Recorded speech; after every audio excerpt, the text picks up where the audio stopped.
ఏడాది పాలనపై తెలంగాణ ప్రజలు గ్రేటర్ హైదరాబాద్ ప్రజలు సంతోషంగా ఉన్నారన్నారు ఎమ్మెల్సీ బలమూరు వెంకట్. సీఎం రేవంత్ రెడ్డి హైదరాబాద్ అభివృద్ధి కోసం తీసుకొస్తున్న సంస్కరణలు హర్షణీయమని చెప్పారు. ఇక రాష్ట్రం అభివృద్ధి చేస్తూ ఉంటే బీఆర్ఎస్ బీజేపీలు మాత్రం జీర్ణించుకోలేకపోతున్నారని మండిపడ్డారు. కాంగ్రెస్ సర్కారు చేసిన మంచిని చూడలేక బురద జల్లుతూ అసత్య ప్రచారాలు చేస్తున్నారని బలమూరు వెంకట్ విమర్శనాస్త్రాలు సంధించారు.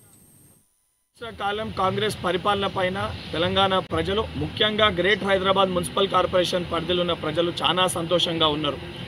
ఏదైతే ముఖ్యమంత్రి గారు గ్రేటర్ హైదరాబాద్ మున్సిపల్ కార్పొరేషన్ పట్ల వారికి ఉన్న విజన్ కానీ రేపటి భవిష్యత్తు కోసం వారు తీసుకొస్తున్న ఏదైతే సంస్కరణలు కానివ్వండి, అండర్ పాస్లు బ్రిడ్జ్ కానివ్వండి, ఫ్లైఓవర్స్ కానివ్వండి, మెట్రో కానివ్వండి, ఇవన్నీ అభివృద్ధి పనులపైన ప్రజలందరూ కూడా చాలా సంతోషంగా ఉన్నారు. దీన్ని తట్టుకోలేక, దీన్ని జీర్ణించుకోలేక ప్రతిపక్ష పార్టీలుగా ఉన్న బీజేపీ పార్టీ, బీఆర్ఎస్ పార్టీ, ఏదైతే లాస్ట్ టైం అత్యధిక సీట్లు గెలిచిన బీఆర్ఎస్ పార్టీ, దాని తర్వాత అత్యధిక సీట్లు గెలిచిన బీజేపీ పార్టీ ఏ రకమైన అభివృద్ధి కార్యక్రమాలు వారు చేయలేకపోయినరో, ఈరోజు ఏదైతే ముఖ్యమంత్రి గారు తీసుకున్న ఒక నిర్ణయాల వల్ల గ్రేటర్ హైదరాబాద్లో రేపు పొద్దున కాంగ్రెస్ పార్టీ గెలుస్తుంది, కాంగ్రెస్ పార్టీ మేయర్ పీఠాన్ని కూడా అత్యధిక సీట్లు గెలిచి కైవసం చేసుకుంటుందనే ఉద్దేశంతో సోషల్ మీడియా మాధ్యమాల్లో అసత్య ప్రచారం చేసి ముఖ్యమంత్రి గారిని ప్రభుత్వానిపైన కూడా బురదజల్లే ప్రయత్నం చేస్తారు.